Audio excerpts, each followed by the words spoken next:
Hello guys, कैसे हैं आप सब। तो आज हम इसका पार्ट 3 देखने वाले हैं। इससे पहले हम 2 पार्ट ला चुके हैं, तो वो आप पहले देख लें, उसके बाद इस वीडियो पे आए। तो हमारा चैप्टर है electric current and it's circuit. तो किस तरह से वर्क करता है इससे पहले हम देख चुके हैं। आप वो देखेंगे तो आपको ये पूरी तरह से समझ में आएगा। तो let's get start. The nichrome wire tie a thin strand of steel wool. The steel wool is commonly used for cleaning utensils and is available to grocery shop. ठीक है, जो निक्रोम वायर है उसका इस्तेमाल किया जाता है इसको बनाने में। ठीक है, if there are any fans in the room, switch them off. Now pass the current through the circuit for some times. Observe the strand of steel wool carefully. Note what happened. Does the strand of steel wool melt and break? मतलब ये बोला गया है कि जो fuse होगा उसका काम क्या है कि वो जो बॉन्ड है, मतलब जो इलेक्ट्रिक फ्लो होने लगती है कंटिन्यू, उसको क्या करता है, बॉन्ड को तोड़ता है। जैसे कि ये मान लो ज़्यादा एक जो ये होता है फ्यूज़, इसका काम ये होता है एक लिमिटेड अमाउंट में इस निर्धारित होता है कि इतने तक ही क्या जाएगा, इलेक्ट्रिक जा सकती है। पर उससे ज़्यादा इलेक्ट्रिसिटी जाएगी तो क्या होगा, ये मेल्ट हो जाएगा और बॉन्ड कट कर देगा। और बॉन्ड कट कर देगा तो इससे क्या होगा, इलेक्ट्रिसिटी ज़्यादा नहीं जा पाएगी और किसी को करंट नहीं लग पाएगा। तो मतलब ये सिक्योरिटी, सेफ्टी सिक्योरिटी की बात आ जाती है। तो ये उस चीज़ में नंबर 1 माना जाता है। ठीक है, wire made from the special material melt quickly and break when a large electric circuit are passed through them. मैंने अभी जो चीज़ आपको बताई वही इसमें बताया है कि जब ज़्यादा अमाउंट में, एक इसका लिमिटेड अमाउंट होता है, हर एक फ्यूज अलग अलग आता है साइज़ का, उसी पे उसका अमाउंट भी डिपेंड करता है कि कितने अमाउंट की इलेक्ट्रिसिटी इससे फ्लो हो सकती है। उससे ज़्यादा होगी तो वो फट जाएगा या फिर मेल्ट हो जाएगा, जिससे वो ख़त्म हो जाए, एक तरीके से करंट नहीं फ्लो हो पाएगा। जिससे ज़्यादा जाएगा तो चीज़ें फूक भी जाती हैं। आपको पता है कि एक लिमिटेड से ज़्यादा मान लो पंखा है, उसमें इतना ही करंट चाहिए, पर हम उसका डबल तिबल दे रहे हैं तो क्या होगा, वो फूक जाएगा, फट जाएगा। तो ऐसा होने से बचाता है। ठीक है, these wires are use for making electric fuse. ये सारे वायर किस में काम आते हैं, इलेक्ट्रिक फ्यूज़ बनाने में। Building fuse are inserted in all electric circuit. हर एक इलेक्ट्रिक सर्किट में इनका काम होता है। There is a maximum limit on the current which can safely flow through a circuit. जो कि जो मैक्सिमम एक लिमिटेशन जो रहता है वो होती है, उसी के थ्रू करंट फ्लो होता है। If by accident the current exists this safe limit, the wire may become overheated and may cause fire. इससे छोटी मोटी आग लग सकती है, ऐसा नहीं कि ज़्यादा लग जाएगी, बस इतनी लग जाएगी कि वो बॉन्ड टूट जाए अगर ज़्यादा अमाउंट में इलेक्ट्रिसिटी फ्लो होती है तो। If a proper fuse is there is in the circuit, it will blow off and break the circuit. जो कि मैंने बताया सर्किट ब्रेक कर देगा, इसका मतलब इलेक्ट्रिसिटी फ्लो नहीं होगी। ठीक है, अ fuse is thus a safety device which prevents damage to electric circuits and possible fires. जो ये भी पॉसिबल फायर वगैरह है, इसको क्या करेगा, रोक देगा। Fuses of different kind are used for a different purposes. Fuse का अलग अलग तरीके से यूज़ किया जाता है अलग अलग काम में। So the fuse used in our house, हमारे घरों में इस्तेमाल होते हैं। फ्यूज इज सोन फिगर 14.15 में भी दिखाया गया। यूज इन इलेक्ट्रिकल अप्लायंस, मतलब इलेक्ट्रिकल अप्लायंस होता है उनमें भी ये फ्यूज़ यूज़ किए जाते हैं। ठीक है, वन रीज़न फॉर एक्सचेंजिंग, ये ब्लू बॉक्स वाला पढ़ रहे हैं। वन रीज़न फॉर हाँ, excessive currents in electrical circuit is the direct touching of wire. This may happen if the insulation on the wire has come off due to wear and tear. This may cause a short circuit. Another reason for the excessive current can be connection of many services to a single socket. This may cause overload in the circuit. You might have read report in newspaper about the fire of caused by the short circuit. Short circuit कब होता है? जब एक उसकी limitation आप उससे ज़्यादा उसमें लोड डालोगे फ्यूज़ में, तो वो क्या होगा? शॉर्ट सर्किट होगा। तो ये चीज़ का ध्यान रखना, किसका काम है? हमारा ही काम है, ठीक है। We observed the heating effect of the electric current and learn how we use it to our advantage. हम अपने फ़ायदे के लिए इसका इस्तेमाल कैसे करते हैं ये भी हम देखेंगे। तो आगे बढ़ते हैं। अब हम पढ़ेंगे magnetic effect of electric current. Electric current का मैग्नेटिक इफ़ेक्ट क्या पड़ता है वो देखते हैं। ये हमारी एक्टिविटी दी हुई है। ये एक्टिविटी है 14.5 activity.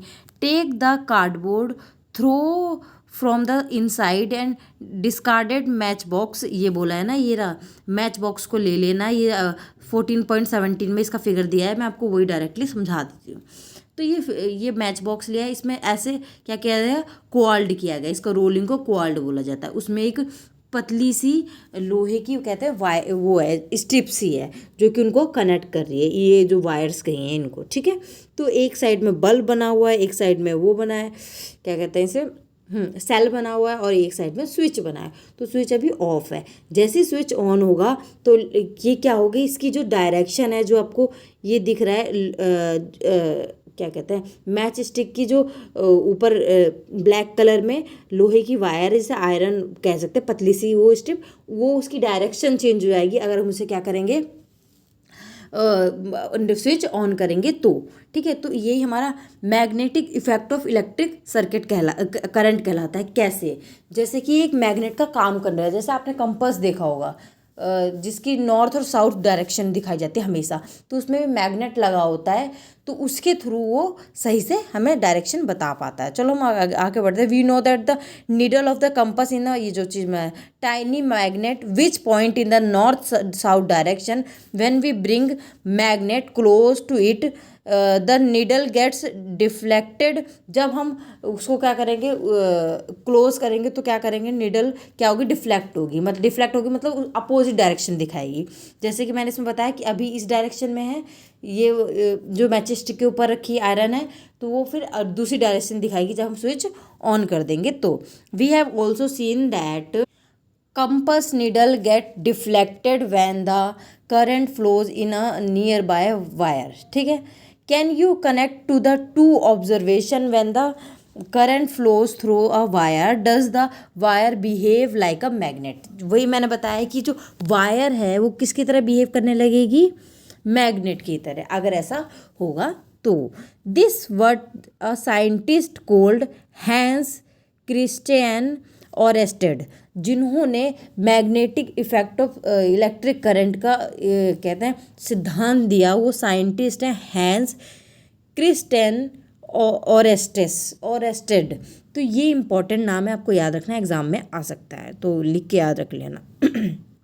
he was the first person who noticed the deflection of compass needle every time the current was passed through the wire, ठीक है।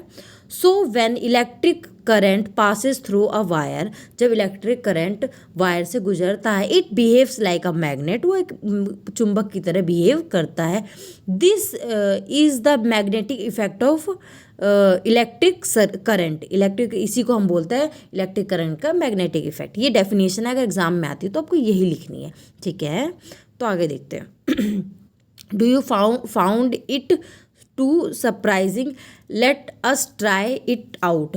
एक्टिविटी जो हम पढ़ते हैं, हाँ, इलेक्ट्रोमैग्नेट, इसका हम एक्टिविटी आपको समझाते हैं 14.6। इसमें क्या क्या बोला गया एक बार पढ़ते हैं, फिर आपको समझाते हैं। इसमें take around 75 centimeter long piece of insulated plastic और cloth covered enamelled flexible wire and an iron nail से about 6 to 10 centimeter long. Wind the wire tightly around the nail मतलब कील, उसको कील बोला जाता है हिंदी में, in the form of a coil, connected the free end of the wire to the terminals of cell through a switch as shown in figure 14.19. place some pins on or near the end of a nail. Now switch on the current. What happens? These pins killing to the chilling to the tip of the nail. Switch off the current. Are the pins still clinging to the end of the nail? तो इसमें बोला गया है कि जब हम current flow करेंगे, पहले तो हमें इसमें बताया एक ये दिया लोहे का कील है, एक वायर ली गई है जिसमें जैसे हम जो वायर लेते हैं उसमें प्लास्टिक ऊपर से कवर होता है, आपको पता होगा प्लास्टिक की पतली लेयर होती है, तो ऐसी ही वायर लेने को आपको बोला गया है। तो वो वायर लेके इसमें रोल कर दिया राउंड एंड राउंड, जितना भी आपको थोड़ा लगे जिस हिसाब से कील है। तो फिर ये यहाँ पे लगाया गया है, क्या कहते हैं इसे, बैटरी लगाई गई है, और क्या कर दिया, स्विच ऑन कर दिया। स्विच ऑन होने पे क्या हुआ, जो ये नीचे आपको दिख रही है निडल सुई दिख रही है, उसको वो क्या कर रही है, एक मैग्नेट की तरह उसको खींच ले रही है और उसको चिपक जा रही है। तो उसी तरीके से इस तरह से बड़े बड़े प्रोजेक्ट किए जाते हैं इसी तरीके से बॉन्ड तैयार करके। ठीक है, आगे हम देखते हैं। अब आपको मेरे ख्याल से समझ में आ गया होगा। और जैसे ही हम ये हट जाएगा, जैसे स्विच ऑफ हो जाएगा, वैसे ही नीडल गिर जाएगी, मतलब मैग्नेट का इफेक्ट खत्म हो जाएगा। इसलिए बोला गया इलेक्ट्रोमैग्नेट इफेक्ट। ठीक है, अब इसकी डेफिनेशन भी आपको मैं बता देती हूँ। The coil in the above activity behave like a magnet when electric current flows through it. मतलब जब इलेक्ट्रिक करंट इससे फ्लो करता है तब ये एक मैग्नेट की तरह बिहेव करता है। कोल का मतलब है जो ये रोलिंग की गई है ना कील के ऊपर, इसी को कोल बोला गया है। When the electric current is switched off the coil generally loses its magnetism. मैंने आपको बताया कि वो अपनी मैग्नेटिज्म कब खोएगा, जब करंट फ्लो होना बंद हो जाएगा, मतलब स्विच ऑफ हो जाएगा। Such are called electromagnets. तो ये आपकी डेफिनेशन है, यहाँ से स्टार्ट है। When the electric current is switched off the coil generally loses its magnetism such as are called the electromagnets. ठीक है, the electromagnets can be made very strong, can lift very heavy loads. Do you remember the crane about the class 6 जो chapter 13 में class 6 के दिया है? The end of the such crane has a strong electromagnet attached to it. This electromagnet are also use to separate the magnet material from the junk मतलब गंदी जैसे जहाँ पे बहुत सारा कूड़ा इकट्ठा होता है उसमें भी होता होगा, तो वहाँ की ऐसे ही मैग्नेट दूर किया जाता है उसमें से। ठीक है, doctors use tiny electromagnets to take out small pieces of magnet material that have accidentally fallen in eyes. Many toys also have the electromagnets inside them. मतलब ये कभी कभी आपको पता है आँखों में चला जाता है, जैसे कि जो बिल्डिंग मतलब बेल्डिंग नहीं करते हैं, लोहे की चीज़ों की बेल्डिंग करते हैं, उनको जोड़ते हैं एक तरीके से, उसमें कहा जाता है आँख में चश्मा ना लगाओ तो वो चला जाता है बुरादा, जिससे लोहा की वजह से आँखों में बहुत दर्द होता है। तो वो जो लोहे के होते हैं वो इसी की तरह निकालते हैं जो इसमें आपको बताया गया। अब हम देखेंगे इलेक्ट्रिक बेल का एग्जाम्पल उसमें कैसे कैसे है। We are quite familiar with an electric bell की हम फेमिलियर हैं, पहले भी हमने बहुत बार देखा। It has the electromagnet in it, इसमें भी इलेक्ट्रोमैग्नेट होता है।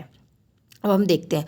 सो on the circuit of an electric bell it consist of the coil of wire wound on an iron place. The coil acts as an electromagnet. जो coil है वो किसकी तरह react करता है, इलेक्ट्रोमैग्नेट की तरह. An iron stripped with a hammer at the one end is keeped close to the electromagnet. There is a connect screw near the iron strip. जो आयरन स्ट्रिप है उसके पास में एक स्क्रू कनेक्टेड है, ये दिख रहा है जो घंटे बजने वाली है जो बहुत सारे में है, मतलब जिसकी परछाइयाँ भी दिख रही हैं इस वीडियो कह रही हूँ, इस फोटो में 14.20 जो हमारा फिगर है उसमें देखिए आप, मैं वही बता रही हूँ आपको। ठीक है, आगे थे। When the iron strip is in connect with the screw the current flow through the coil which becomes an electromagnet. It then pulls the iron strip. In the process the hammer at the end of the strip takes the gong of the bell to produce a sound. However, when the electromagnet pulls the iron strip It also breaks the circuit. The current through the coal stops flowing. With the coal remain an electromagnet. The coal is no longer an electromagnet. It no longer attract the iron strip. The position of touched connected screw again. This completes the circuit. The circuit flows in the coal and the hammer strikes the gong again. This process is repeated in the quick sessions. The hammer tricks the gong every time that circuit is completed. This how the bell rings. आपको मैं समझा देती हूँ। जो ये process दिखाया गया है इस पर ये बोला गया है कि जो ये वायर आपको कनेक्टेड दिखी है, जो लंबी वाली वायर है जिसमें एक छोटा सा आयरन का वो दिख रहा है आपको, जो दो वायर को जोड़ रहा है, तो ये जो आयरन का है इसके थ्रू क्या होता है, वो मैग्नेट जैसे ही इलेक्ट्रिसिटी जाती है वो क्या करती है, मैग्नेटिक इफेक्ट तो वो अपने तरफ को खींचती है। जो ये आपको लगा हो ये डबल परछाइयों में दिख रहा है ये हैमर सा जिससे घंटी बजती है, उस वो अपने आप को अपनी तरफ खींचता है। जैसे ही खींचा वैसे ही बॉन्ड टूट गया, किसका, इलेक्ट्रिक का बॉन्ड, मतलब करंट का बॉन्ड। वो जैसे ही टूटा वैसे एक बार हैमर बजा वैसे ही बंद हो गया। फिर दोबारा यही प्रोसेस होगा जब तक हम अपनी बटन या फिर कोई भी स्विच है उसको हम ऑफ नहीं कर देते, तब तक ये प्रोसेस होगा। इसलिए आपने कभी नोटिस किया होगा कि जो भी बेल की बटन होती है ना, मतलब घर में कभी भी बेल लगी होगी तो उसकी जो बटन है ना वो अपने आप ही, जैसे हमने एक बार टिंग टोंग किया, जैसे बटन दबाया तो अपने आप ही अपनी सेम पोजीशन में आ जाती है ताकि बेल बार बार बजती ना रहे। बाकी हमारी वीडियो अच्छी लगी तो वीडियो को लाइक करें और चैनल को सब्सक्राइब करें, क्योंकि मैं 7th क्लास की पूरी सीरीज़ लाने वाली हूँ आप सभी के लिए। हर एक सब्जेक्ट के, और कुछ नहीं समझ आ रहा तो आप पूछ सकते हैं, मैं उसको और बेहतर तरीके से अलग अलग टॉपिक करके मैं आपको ज़रूर समझाऊंगी। और इसके नोट्स चाहिए तो आप भी मुझे बता सकते हैं। Bye bye.